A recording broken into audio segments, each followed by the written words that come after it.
السلام علیکم ورحمۃ اللہ وبرکاتہ۔ ویورز کیسے ہیں آپ؟ سب ٹھیک ہیں؟ ایک بار پھر قیامت کی نشانیاں ایپیسوڈ لے کر حاضر ہیں، اور آج کی ایپیسوڈ بڑی امیزنگ ہے۔ ایک ایسا تفصیلی واقعہ ہے کہ جب اس کو سنتے ہیں، پڑھتے ہیں تو ایمان تازہ ہو جاتا ہے۔ یاد رہے کہ اللہ پاک کے آخری نبی جناب محمد عربی صلی اللہ تعالی علیہ وسلم نے غیب کی خبر دیتے ہوئے اپنی امت سے ارشاد فرمایا کہ قیامت سے پہلے 6 چیزیں گن کر رکھو۔ نمبر 1 میری وفات، نمبر 2 بیت المقدس کی فتح، نمبر 3 پھر طاعون کی وبا جو بکریوں کی گٹلیوں کی طرح تمہارے اندر شروع ہو جائے گی، نمبر 4 اس قدر مال کی کثرت ہو جائے گی کہ کسی آدمی کو 100 دینار دینے پر بھی وہ خوش نہیں ہوگا، نمبر 5 ایک ایسا فتنہ اٹھے گا کہ عرب کا کوئی گھر باقی نہیں رہے گا جس پہ فتنہ داخل نہ ہوا ہو، نمبر 6 تمہارے اور رومیوں کے درمیان ایک سلو ہوگی اور رومی عہد شکنی کریں گے اور وہ 80 جھنڈے لے کر تمہارے اوپر حملہ آور ہوں گے اور ہر جھنڈے کے نیچے 12,000 فوج ہوگی۔ یہ 6 نشانیاں نبی پاک صلی اللہ تعالی علیہ وسلم نے تفصیل کے ساتھ قیامت کی نشانیوں کے بارے میں بیان کی۔ اس حدیث پاک میں جو دوسری نشانی بیان کی گئی یعنی بیت المقدس کی فتح، اس بارے میں آج کی ہماری ایپیسوڈ ہوگی۔ یہ تو آپ نے سن ہی لیا کہ حدیث پاک میں سے قیامت کی نشانی کے طور پر فرمایا گیا ہے۔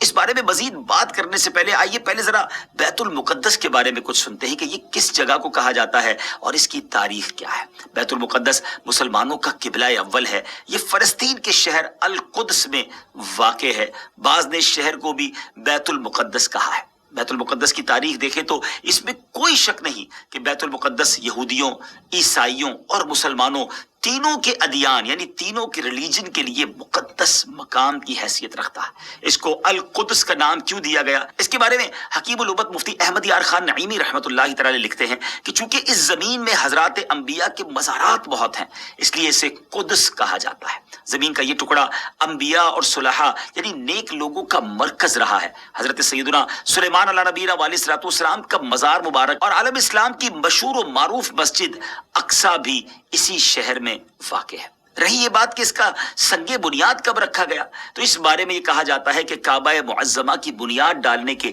40 سال بعد سیدنا آدم علیہ نبینا علیہ السلام یا ان کی اولاد میں سے کسی نے اس کی بنیاد ڈالی۔ پھر اس کی تعمیر حضرت سیدنا سام بن نوح علیہ نبینا علیہ السلام نے کی۔ پھر ایک عرصے کے بعد حضرت سیدنا داؤد علیہ نبینا علیہ السلام نے بیت المقدس کی بنیاد اسی مقام پر رکھی جہاں حضرت سیدنا موسیٰ علیہ نبینا علیہ السلام کا خیمہ نصب کیا گیا تھا۔ اس عمارت کے پورا ہونے سے قبل حضرت سیدنا داؤد علیہ نبینا علیہ السلام کی دنیا سے وفات کا وقت قریب آ گیا، تو اب آپ نے اپنے بیٹے حضرت سیدنا سلیمان علیہ نبینا علیہ السلام کو اس کو مکمل کرنے کی وصیت فرمائی۔ حضرت سلیمان علیہ نبینا علیہ السلام نے کمال کا انتظام کیا۔ آپ نے انسانوں سے نہیں بلکہ جنوں کی ایک جماعت سے اس کام کو کروانا شروع کیا۔ 1 سال کا کام باقی تھا۔ اب ذرا غور کیجئے کہ جنات تعمیر کر رہے تھے مگر آپ کے انتقال کا وقت قریب آ گیا۔ آپ نے غسل فرمایا، نئے کپڑے پہنے، خوشبو لگائی اور اس طرح تشریف لائے کہ عصا پر یعنی اپنے جو لاٹھی تھی اس پر ٹیک لگا کر کھڑے ہو گئے۔ ملک الموت حضرت اسرائیل علیہ السلام نے جن کا کام ہی روح قبض کرنا ہے، انہوں نے آپ کی روح اسی حالت میں اسی عالم میں قبض کر لی۔ اب اسی طرح آپ عصا پر ٹیک لگائے کھڑے رہے۔ جی ہاں، دنیا سے آپ جا چکے تھے، وصال فرما چکے تھے، مگر آپ کا جو مبارک جسم ہے وہ عصا پر ٹیک لگائے کھڑا رہا۔ یہ اللہ کی شان ہے۔ حضرت سلیمان علیہ السلام کا یہ معجزہ بھی ہے۔ یہاں میں ایک اور دلچسپ بات آپ کو بتاتا چلوں کہ جب حضرت سلیمان علیہ السلام حیات تھے تو جنات کو رات کی رخصت بھی مل جاتی تھی، وہ دن میں کام کرتے تھے۔ حضرت سلیمان علیہ السلام بھی آرام کرنے چلے جاتے تھے، مگر آپ چونکہ اب کھڑے ہی تھے تو اب جنات کو دن رات راؤنڈ کلاک کام کرنا پڑ گیا۔ ہر وقت وہ آپ کھڑے رہے تو آپ کو اجازت مانگتے تھے، لیکن کسی میں ہمت نہیں ہوتی تھی کہ وہ اجازت مانگنے آپ سے مانگے، تو آپ سے اجازت بھی نہیں مانگ سکتے تھے۔ تو جنہوں نے 4 سال تک یک لخت، جی ہاں آل دا وے، دن رات برابر کام کیا۔ اچھا، حضرت سلیمان علیہ السلام جو ہے وہ عصا پر کھڑے ہیں، نہ جسم میں کوئی تبدیلی آ رہی ہے۔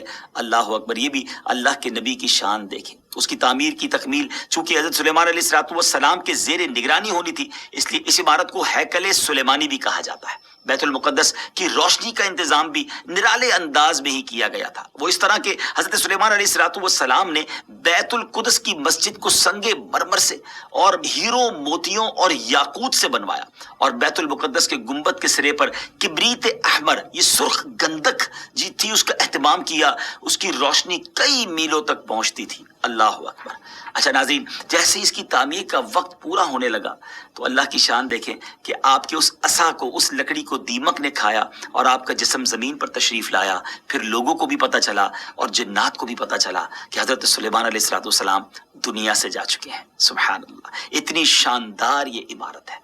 بیت المقدس کی خدمت کے لیے کثیر خادمین حاضری دیتے رہتے۔ ایک وقت ایسا آیا کہ حضرت سیدنا زکریا علیہ نبی علیہ السلام کے مبارک زمانے میں بیت المقدس کے خدام کی تعداد 4000 تھی، اور خدام کے 27 یا 70 سردار تھے، جن کے امیر سیدنا زکریا علیہ نبی علیہ السلام تھے۔ حضرت سیدنا آدم علیہ السلام سے لے کر حضرت سیدنا موسیٰ علیہ نبی علیہ السلام تک کعبہ یعنی بیت اللہ شریف ہی کعبہ رہا۔ پھر حضرت سیدنا موسیٰ علیہ نبی علیہ السلام سے لے کر حضرت سیدنا عیسیٰ علیہ السلام تک بیت المقدس قبلہ رہا۔ جب آقائے کائنات جناب محمد رسول اللہ صلی اللہ تعالیٰ علیہ وسلم کی آمد ہوئی اور آپ نے اعلان نبوت فرما کر اسلام کی تعلیم اور اشاعت کا سلسلہ شروع کیا، تو مکہ مبارک میں جتنا عرصہ رہے اس وقت تک بھی مسلمان بیت المقدس کی طرف رخ کر کے عبادت کرتے تھے۔ پھر نبی پاک علیہ السلام نے مدینے کی طرف ہجرت فرمائی، اور ہجرت کے بعد مدینہ منورہ میں بھی مسلمان 16 یا 17 مہینے تک بیت المقدس کی طرف ہی رخ کر کے نمازیں پڑھتے رہے۔ ہجرت کے 1 سال 5.5 مہینے کے بعد 15ویں رجب پیر کے دن مسجد بنی سلمہ میں نماز ظہر کے درمیان قبلے کی تبدیلی ہوئی، اور اللہ پاک نے پیارے آقا علیہ السلام کی خواہش کے مطابق مسلمانوں کا جو کعبہ ہے، قبلہ ہے، وہ کعبہ کو فرما دیا، اور اب مسلمان کعبے کی طرف رخ کر کے نماز ادا کرنے لگے۔ اس مقام پر آج بھی مسجد قبلتین قائم ہے۔ حضرت سلیمان علیہ السلام کے بعد بنی اسرائیل کے زوال کے ساتھ ہی بنی اسرائیل 2 حصوں میں منقسم ہو گئے، تقسیم ہو گئے۔ ہیکل سلیمانی کی عزت میں بھی کمی آ گئی۔ ویسے تو ہیکل سلیمانی پر کئی حملے ہوئے، مگر ایران کے بادشاہ بخت نصر نے جو فلسطین پر حملہ کیا تھا، اس میں ہیکل سلیمانی کو مکمل طور پر مسمار کر دیا اور بڑے پیمانے پر یہودیوں کا قتل عام کیا۔ تورات جلا دی گئی، اور اس وقت یہودی غلاموں کو دریائے فرات کے کنارے آباد کیا گیا، اور انہوں نے اس بستی کا نام تل ابیب رکھا۔ اس کے بعد ایران کے پہلے کسرا خسرو نے یہودیوں کو واپس فلسطین جانے کی اجازت دے دی۔ تب وہ جنوبی فلسطین میں آ کر آباد ہوئے اور ہیکل سلیمانی کی اثر نو تعمیر کی، مگر یہ تعمیر بھی زیادہ عرصے قائم نہ رہ سکی، اور 70 عیسوی میں روم کے بادشاہ توتس نے ایک مرتبہ پھر ہیکل سلیمانی پر حملہ کیا، اسے مسمار کر دیا، اور یہودیوں کو فلسطین کے جنوبی حصے سے بھی نکال دیا۔ یوں فلسطین مکمل طور پر یہود سے خالی ہو گیا تھا۔ حضرت عمر فاروق رضی اللہ تعالیٰ عنہ کے عہد خلافت میں جب فلسطین فتح کیا گیا، اس وقت وہاں عربی النسل قبائل آباد تھے۔ اسلامی لشکر کے سپہ سالار سیدنا ابو عبیدہ بن جراح رضی اللہ تعالیٰ عنہ نے فتح یرموک کے بعد اسلامی لشکر کے ساتھ آپ دمشق آ چکے تھے۔ آپ نے اپنے اصحاب سے مشورہ کیا کہ قیصاریہ روانہ ہو یا بیت المقدس۔ حضرت سیدنا معاذ بن جبل رضی اللہ تعالیٰ عنہ کے مشورے پر عمل کرتے ہوئے سیدنا فاروق اعظم رضی اللہ تعالیٰ عنہ کی بارگاہ میں ایک مکتوب روانہ کیا گیا، دونوں شہروں میں سے کس شہر کا انتخاب کیا جائے۔ سیدنا فاروق اعظم رضی اللہ تعالیٰ عنہ نے جلیل القدر صحابہ کرام علیہ رضوان سے جب مشورہ کیا تو مولا علی شیر خدا کرم اللہ تعالیٰ وجہ الکریم نے فرمایا کہ اے امیر المومنین، آپ اسلامی لشکر کو بیت المقدس کی طرف روانگی کا حکم دیں۔ وہ پہلے بیت المقدس کو فتح کرے، پھر قیصاریہ کی طرف جائیں، کیونکہ رسول پاک علیہ السلام نے پہلے مجھے بیت المقدس کی فتح اور بعد میں قیصاریہ کی فتح کی خوشخبری دی تھی۔ یہ سن کر سیدنا فاروق اعظم رضی اللہ تعالیٰ عنہ نے فرمایا، اے ابو الحسن، آپ نے سچ کہا۔ پھر سیدنا ابو عبیدہ بن جراح رضی اللہ تعالیٰ عنہ کی طرف پہلے بیت المقدس اور پھر قیصاریہ روانگی کا حکم لکھ کر روانہ کر دیا۔ ڈیئر ویورز، ہے نا بڑی عجیب داستان، بڑی ایمان افروز داستان۔ سیدنا ابو عبیدہ بن جراح رضی اللہ تعالیٰ عنہ کو جیسے ہی امیر المومنین کا مکتوب ملا، آپ نے روزانہ 5000 مجاہدین لشکر بیت المقدس روانہ شروع کر دی، یعنی 5000 مجاہدین ڈیلی روانہ ہوئے۔ بیت المقدس کا جو قلعہ تھا، جو فورٹ تھا، وہ بڑا مضبوط تھا۔ رومیوں نے یرموک کا حال سن کر پوری تیاری کر رکھی تھی۔ اسلامی لشکر کے جاتے ہی انہوں نے قلعے کا محاصرہ کیا، اس کو سراؤنڈ کر لیا۔ حضرت ابو عبیدہ بن جراح رضی اللہ عنہ کے حکم سے روزانہ اس فورٹ پر، اس قلعے پر حملہ کیا جاتا۔ 11 دن تک حملہ کرتے رہے، مگر کوئی خاص پیش رفت نہ ہوئی، کوئی پروگرس نہ ہو رہی تھی۔ 11ویں دن خود سیدنا ابو عبیدہ بن جراح رضی اللہ عنہ، سیدنا خالد بن ولید رضی اللہ عنہ تشریف لائے۔ مجاہدین نے تکبیر و تحلیل کی صدائیں بلند کی، خوب نعرے لگائے، تو رومیوں کو بھی معلوم ہو گیا کہ اسلامی لشکر کا کوئی بڑا سردار آ گیا ہے۔ وہ سب پریشان ہوئے، اپنے سب سے بڑے راہب قمامہ کے پاس گئے اور ساری صورتحال بیان کی۔ جب اسے معلوم ہوا کہ مسلمانوں کا سردار آ گیا ہے، وہ بہت پریشان ہوا اور کہنے لگا، اب تمہاری ہلاکت نزدیک ہے، کیونکہ میں نے پچھلی کتابوں میں پڑھا ہے کہ ملک شام کو محمد الرسول اللہ صلی اللہ تعالی علیہ وسلم کا ایک سرخ رنگ کا صحابی فتح کرے گا۔ اگر یہ وہی سردار ہے تو صلح کے علاوہ اب تمہارے پاس کوئی دوسری صورت نہیں ہے۔ پھر وہ اسلامی لشکر کے سپہ سالار کو دیکھنے کے لیے قلعے کے دیوار پر آیا، سیدنا ابو عبیدہ بن جراح رضی اللہ عنہ کو بلایا۔ آپ رضی اللہ عنہ جب آگے گئے تو ان سے بھی وہی بات کی۔ حضرت ابو عبیدہ بن جراح نے کہا، یا تو تم اسلام قبول کر لو یا جزیہ دے کر امان حاصل کر لو، پھر ہم سے جنگ کرنے کے لیے تیار ہو جاؤ۔ لیکن اس راہب قمامہ نے سیدنا ابو عبیدہ بن جراح رضی اللہ عنہ کی بات کا کوئی جواب نہ دیا، فقط خاموشی سے وہ بس آپ کو دیکھتا رہا اور پھر واپس چلا گیا۔ اس نے اپنی قوم سے کہا کہ یہ وہ شخص نہیں ہے جس کے بارے میں نے کتابوں میں پڑھا ہے، لہٰذا تم ان سے جنگ کرتے رہو، یہ تمہارا بال بھی بیکا نہیں کر سکتے۔ سیدنا ابو عبیدہ بن جراح رضی اللہ تعالیٰ عنہ نے بھی وہاں سے واپس آ کر اسلامی لشکر کو جنگ کا حکم دے دیا۔ روزانہ اسلامی لشکر اس فورٹ پر، اس قلعے پر حملہ کرتا، رومی تیروں کی برسات کرتے، دونوں طرف سے جانی نقصان بھی ہوتا، سپاہی زخمی بھی ہوتے۔ لڑائی 4 ماہ تک جاری رہی۔ جی ہاں ویورز، 4 منتھ تک یہ لڑائی جاری رہی۔ اہل شہر تنگ آ گئے، وہ دوبارہ اپنے جو سردار تھا، جو ان کا لیڈر تھا قمامہ، اس کے پاس گئے، ساری صورتحال بیان کی۔ وہ نصرانی راہب جو تھا وہ پھر قلعے کی دیوار پر آیا اور سیدنا ابو عبیدہ بن جراح رضی اللہ تعالیٰ عنہ سے کہنے لگا کہ ہم ہر حال میں تم سے جنگ کریں گے، البتہ ہمارے شہر کو صرف ایک ہی شخص فتح کرے گا جس کے اوصاف ہماری کتابوں میں لکھے ہوئے ہیں، وہ تم نہیں ہو۔ سیدنا ابو عبیدہ بن جراح رضی اللہ عنہ نے فرمایا کہ تمہاری کتابوں میں اس کے کیا اوصاف لکھے ہوئے ہیں؟ اس نے کہا، وہ ہم تمہیں نہیں بتائیں گے، البتہ اسے دیکھ کر ہم فوراً پہچان لیں گے کہ یہ وہی شخص ہے۔ اگر تم اس کا نام جاننا چاہتے ہو تو ہم اس کا نام بتا سکتے ہیں۔ اللہ اکبر! ان کی کتابوں میں اس صحابی کا نام بھی موجود تھا۔ آپ رضی اللہ تعالیٰ نے فرمایا کہ ٹھیک ہے، تم اس کا نام ہی بتا دو۔ اس نصرانی راہب نے کہا کہ جو شخص ہمارے اس شہر کو فتح کرے گا وہ محمد الرسول اللہ صلی اللہ تعالیٰ علیہ وسلم کا صحابی ہوگا، اور اس کا نام عمر بن خطاب ہے، جو فاروق کے لقب سے مشہور ہوگا، اور وہ نہایت سخت گیر ہوگا، اللہ کے کاموں میں کسی ملامت کرنے والے کی ملامت کی پرواہ نہ کرے گا۔ سیدنا ابو عبیدہ بن جراح رضی اللہ تعالیٰ عنہ نے جیسے ہی یہ سنا تو مسکرا دی اور خوش ہو کر فرمایا، فتحنا البلد ورب الکعبہ، یعنی رب کعبہ کی قسم ہم نے اس شہر کو فتح کر لیا۔ پھر آپ اس راہب کی طرف متوجہ ہوئے اور فرمایا، تم جن کا ذکر خیر کر رہے ہو وہ ہمارے خلیفہ ہیں، ہمارے نبی علیہ الصلوۃ والسلام کے جلیل القدر صحابی ہیں۔ راہب نے کہا، اگر واقعی ایسی بات ہے تو تم جنگ موقوف کر دو اور انہیں یہاں بلاؤ، اگر ان میں تمام صفات وہی ہوئی جو ہمارے علم میں ہیں تو ہم ان کے لیے شہر کے دروازے بغیر جنگ کے کھول دیں گے اور ان کو جزیہ بھی ادا کریں گے۔ آپ رضی اللہ تعالیٰ عنہ نے یہ بات منظور فرما لی۔ نصرانی راہب سے گفتگو کرنے کے بعد سیدنا ابو عبیدہ رضی اللہ تعالیٰ عنہ نے جب وہ تشریف لائے اور نصرانی راہب سے ہونے والی گفتگو کی تفصیلات لشکر میں سب کو بتائیں تو تمام مجاہدین خوش ہو گئے۔ ایک مکتوب جس میں تمام تفصیلات انہوں نے لکھی سیدنا عمر فاروق رضی اللہ تعالیٰ عنہ کی بارگاہ میں انہوں نے پیش کر دی، اور وہاں وہ خط بھیج دیا گیا۔ اللہ اکبر!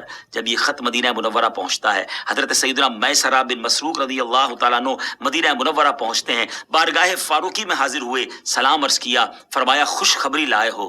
عرض کیا، رب کعبہ کی قسم خوشخبری ہے۔ پھر وہ مکتوب بارگاہ فاروقی میں پیش کیا گیا۔ سیدنا فاروق اعظم رضی اللہ تعالیٰ عنہ نے جب مکتوب پڑھا، صحابہ کرام سے مشورہ کیا اور اس ملک شام کی طرف سفر کا ارادہ کر لیا، تیاری شروع فرما دی۔ امیر المومنین سیدنا فاروق اعظم رضی اللہ تعالیٰ عنہ کا بیت المقدس جب جانے کا فیصلہ ہوا، یہ خبر سن کر مدینہ منورہ میں خوشی کی لہر دوڑ گئی۔ اپنے سفر کا آپ آغاز فرماتے ہوئے سب سے پہلے آپ مسجد نبوی شریف میں آئے, آپ نے 4 رکعت نماز ادا کی, نبی پاک علیہ الصلوۃ والسلام کی بارگاہ میں حضرت ابوبکر صدیق رضی اللہ تعالیٰ عنہ کی بارگاہ میں سلام پیش کیا. پھر اس کے بعد حضرت عمر فاروق رضی اللہ تعالیٰ عنہ نے اپنا سفر شروع کر دیا. مولا علی کرم اللہ تعالیٰ وجہ الکریم کو اپنا نائب مدینے میں مقرر کیا اور چند اصحاب کو ساتھ لیا اور اب ملک شام کی طرف روانہ ہو گئے. آپ رضی اللہ تعالیٰ عنہ کے سفر کی یہ نوعیت ہوتی تھی کہ نماز فجر کے بعد سفر طے فرماتے اور ظہر کے وقت کسی مقام پر ٹھہر جاتے, وہاں اپنے اصحاب کو واض و نصیحت فرماتے, اللہ عز و جل کا خوف,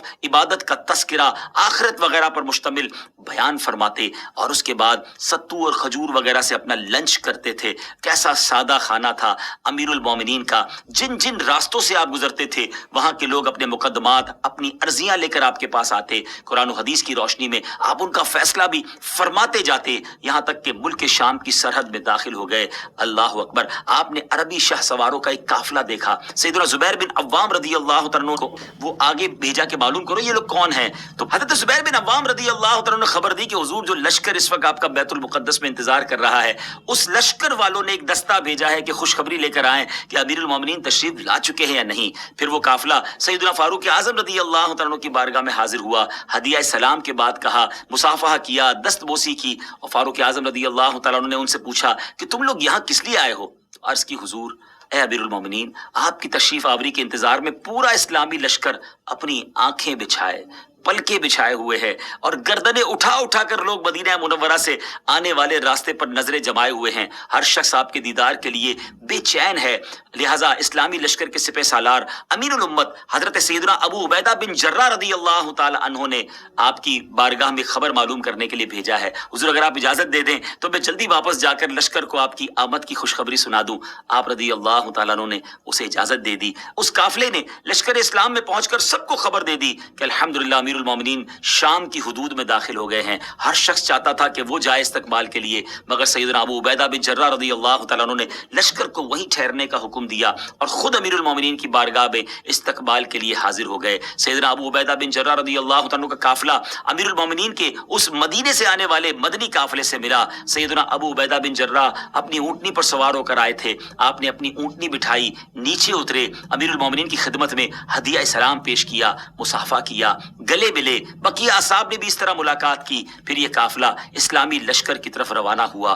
اللہ اکبر. سوچئے کیسا منظر ہوگا جب یہ قافلہ بیت المقدس پہنچا. مجاہدین نے نہایت شاندار استقبال کیا. تمام مجاہدین نے آپ سے ملاقات کی, آپ کی دست بوسی کی. پھر آپ نے ان سے نہایت فصیح و بلیغ خطبہ بھی دیا. تمام مجاہدین کو اعمال صالحہ, تقوی و پرہیزگاری وغیرہ اختیار کرنے کی نصیحت اور تنبیہ فرمائی. خطبے سے فارغ ہو کر سیدنا ابو عبیدہ بن جراح رضی اللہ تعالیٰ عنہ نے ملک شام کی جنگوں کو بالتفصیل بیان کیا, جنہیں سن کر فاروق اعظم رضی اللہ تعالیٰ عنہ کبھی روتے اور کبھی خوش ہوتے.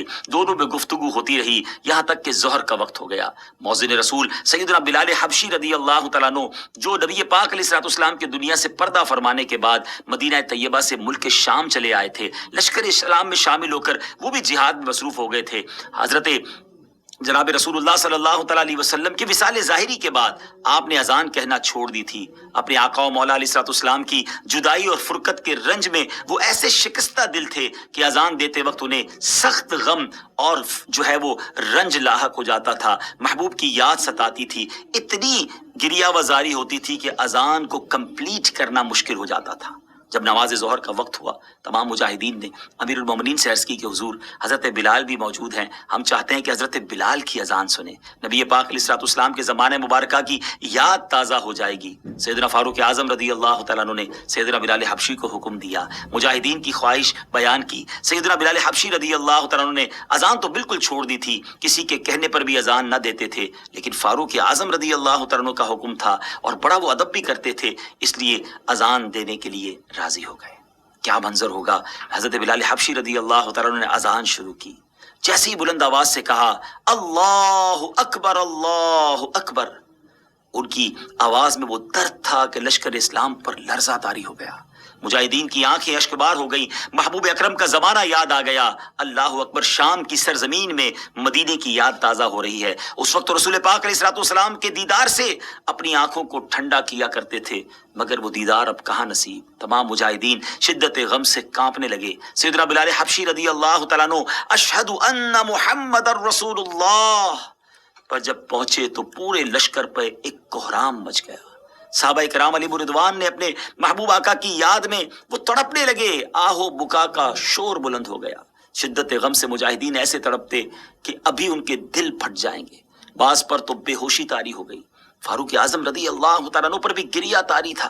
حضرت بلال حبشی رضی اللہ تعالیٰ عنہ کی حالت بھی ناقابل برداشت تھی، ایسا لگتا تھا کہ وہ اذان پوری نہ کر پائیں گے۔ اسلامی لشکر پر غم و اضطراب کی وہ کیفیت طاری تھی کہ رونے اور چیخنے کے سوا کچھ سنائی ہی نہ دیتا تھا۔ بہرحال سیدنا بلال حبشی رضی اللہ تعالیٰ عنہ نے اذان مکمل کی۔ بہت دیر تک صحابہ کرام محبوب کریم علیہ الصلوۃ والسلام کی یاد میں روتے رہے۔ بالآخر اللہ کریم نے سب کو تسکین عطا فرمائی۔ فاروق اعظم رضی اللہ تعالیٰ عنہ نے پورے لشکر کو نماز پڑھائی، پھر قلعہ بیت المقدس کی طرف جانے کا ارادہ فرمایا۔ جب آپ نے بیت المقدس کی طرف روانگی کا ارادہ فرمایا تو بکری کے بالوں سے بنا ہوا لباس پہنا، وہ جبہ جو تھا نا ناظرین، ٹکڑے ٹکڑے سی کر بنایا گیا تھا اور اس میں 14 پیون تھے۔ ایک پیون جو ہے وہ چمڑے کا بھی اس میں تھا، اتنا سادہ اور جس کو آپ کہیں بالکل کم پیسوں والا لباس۔ اسلامی لشکر کے تمام سرداروں نے آپ سے گزارش کی، حضور آج تو بڑا اہم دن ہے، آپ اچھے کپڑے آج زیب تن کیجئے، اچھے گھوڑے پر سوار ہوں، آج آپ کو بیت المقدس کے جو لوگ ہیں ان سے ملنا ہے اور انشاءاللہ ہمیں فتح ملنی ہے۔ جب لوگوں نے بڑا اصرار کیا تو آپ راضی ہو گئے اور مصر کے اعلیٰ قسم کا سفید لباس پہن کر گھوڑے پر سوار ہو کر اسلامی لشکر کے ساتھ اب بیت المقدس کے قلعے کی جانب روانہ ہوئے۔ ابھی چند قدم ہی چلے تھے ناظرین کہ آپ کے چہرے پر گھبراہٹ کے آثار ہوئے۔ آپ کو ایسا لگتا تھا جیسے آپ کو بڑی سخت تکلیف ہو گئی ہے، آپ کے چہرے کا رنگ تبدیل ہو گیا۔ سواری کو رکوایا، فوراً گھوڑے سے نیچے آئے اور فرمایا، اللہ عز و جل مجھے معاف فرمائے۔ قریب تھا کہ میں ہلاک ہو جاتا، کیونکہ ایسے پرتکلف اتنے قیمتی لباس کو پہن کر میرے دل میں عجب اور تکبر داخل ہو گیا تھا۔ میں نے اللہ عز و جل کے محبوب علیہ الصلوۃ والسلام کو یہ فرماتے سنا ہے کہ جس کے دل میں ذرہ برابر بھی تکبر ہوگا وہ جنت میں داخل نہیں ہوگا۔ تمہارے اعلیٰ اور سفید لباس نے مجھے ہلاکت میں ڈال دیا۔ پھر آپ نے وہ لباس اتار دیا اور اپنا پرانا 14 پیوند والا لباس زیب تن فرمایا۔ فاروق اعظم رضی اللہ تعالیٰ عنہ بیت المقدس کے قریب اب پہنچ گئے۔ ناظرین میں یاد تھوڑی دیر کے لیے رکوں گا، غور کیجئے، یہ تھے امیر المومنین۔ آج فتح کا دن تھا، آج دوسرے لفظوں میں ریوارڈ کا دن تھا، عزت کے بڑھنے کا دن تھا۔ پھر بھی عاجزی ہے، پھر بھی خوف خدا ہے، پھر بھی نبی پاک کی یاد ہے، یاد رسول میں آنسو بھی بہے، نمازیں بھی پڑھی گئیں، بیان بھی کیا گیا، اللہ کی یاد بھی دلائی گئی، خوف بھی دلایا گیا اور اپنے آپ کو تکبر سے بچایا بھی گیا۔ یہ ہم سب کے لیے کتنا بڑا درس ہے۔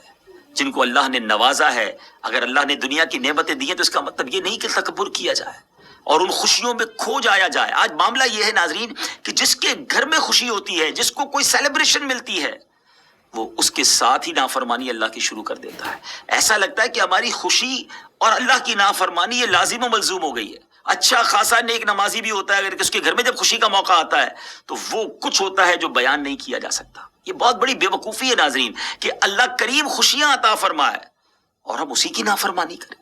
ایسا نہ کیا کریں۔ جب جب رب کی عطا ملے زیادہ شکر ادا کریں، زیادہ سجدے کریں، صدقہ کریں اور گناہوں سے بچیں۔ بہرحال فاروق اعظم رضی اللہ تعالیٰ عنہ بیت المقدس کے قلعے کے قریب پہنچے تو وہاں موجود مجاہدین نے اب تکبیر و تحلیل کی صدائیں بلند کی، خوب اللہ اکبر کے نعرے لگائے۔ جب یہ شور سنا اور بیت المقدس کے اندر جو لوگ تھے وہ حیران ہو گئے کہ جنگ تو بریک تھی، موقوف ہو گئی، کیا مسلمانوں نے پھر حملہ کر دیا؟ نصرانی راہب کمامہ نے جب وہ آوازیں سنی اور خادمین کو بھیجا کہ معلوم کرے کہ معاملہ کیا ہے، تو پتہ چلا کہ اسلامی لشکر کے سب سے بڑے سردار امیر المومنین حضرت عمر بن خطاب رضی اللہ تعالیٰ عنہ تشریف لائے ہیں۔ نصرانی راہب قلعے کی دیوار پر آیا اور اسلامی لشکر میں پیغام بھیجا کہ حضرت عمر بن خطاب رضی اللہ تعالیٰ عنہ کی زیارت و شناخت کرنا چاہتے ہیں، انہیں قلعے کے قریب لایا جائے۔ سیدنا فاروق اعظم رضی اللہ تعالیٰ عنہ بغیر اسلحے کے اکیلے ہی قلعے کے قریب جانے لگے تو بعد میں یہ فیصلہ ہوا کہ حضرت ابو عبیدہ بن جراح رضی اللہ تعالیٰ عنہ بھی ساتھ جائیں۔ آپ اپنے اونٹ پر سوار تھے، ہاتھ میں ایک درہ تھا۔ جب دیوار کے قریب پہنچے تو اس نصرانی راہب نے آپ کو بڑے غور سے دیکھنا شروع کر دیا۔ تھوڑی دیر بعد نصرانی راہب نے کمامہ نے بلند آواز سے شور کرتے ہوئے اپنی قوم کو پکار کر کہا، خدا کی قسم یہ وہی شخص ہیں جن کی صفات ہم نے اپنی کتابوں میں پڑھی ہیں اور ان کے ہاتھوں پر ہمارا شہر فتح ہوگا۔ پھر اس کمامہ نے اپنی قوم کو جھڑکتے ہوئے اور ڈانٹتے ہوئے کہا کہ سختی ہو تم پر، یہ کیا تاخیر ہے؟ قلعے سے جلدی اترو، ان کے پاس جاؤ، ان سے امان اور ذمہ داری حاصل کرو۔ خدا خدا کی قسم محمد بن عبداللہ علیہ الصلوۃ والسلام کے یہ صحابی ہیں، جب رومیوں نے کمامہ کا فرمان سنا تو وہ جلدی جلدی قلعے کی دیوار سے اترے، شہر کے دروازے کھول دیے گئے، دوڑتے ہوئے فاروق اعظم رضی اللہ تعالیٰ کی بارگاہ میں حاضر ہوئے، صلح اور امان کی درخواست کرنے لگے۔ آپ رضی اللہ تعالیٰ عنہ نے اللہ پاک کا شکر ادا کرتے ہوئے اپنے اونٹ پر ہی سجدہ شکر ادا کیا اور پورے شہر والوں کو امن و امان اور اس کا جو پروانہ تھا وہ جاری کر دیا، عہد و پیمان ہو گئے۔ دوسرے دن آپ رضی اللہ تعالیٰ عنہ نے بعد نماز فجر عظیم و شان فتح و نصرت کے ساتھ بیت المقدس کے قلعے میں داخلہ فرمایا۔ اس کے بعد کئی 100 سال تک بیت المقدس مسلمانوں کے قبضے میں رہا۔ بعد ازاں تقریباً 11ویں صدی عیسوی میں بیت المقدس عیسائیوں کے قبضے میں چلا گیا، جسے سلطان صلاح الدین ایوبی رضی اللہ تعالیٰ عنہ نے 1187 عیسوی میں دوبارہ فتح کیا اور بیت المقدس دوبارہ مسلمانوں کے قبضے میں آ گیا، اور پہلی جنگ عظیم تک ترک عثمانیہ خلافت کے زیر انتظام رہا۔ اللہ پاک ہمیں اپنی نعمتوں کا شکر بجا لانے کی توفیق عطا فرمائے اور ہمیں پھر قبلہ اول نصیب فرمائے۔ بہرحال ناظرین، ہم نے یہ جو آج ایپیسوڈ سنی ہے بیت المقدس کی فتح، اس کا مطلب یہ ہوا کہ یہ نشانی پہلے بھی ہو چکی ہے، اور ہم اللہ سے دعا کرتے ہیں کہ ایک بار پھر ہمیں بیت المقدس مسلمانوں کا قبلہ اول نصیب فرمائے۔ تو یہ آج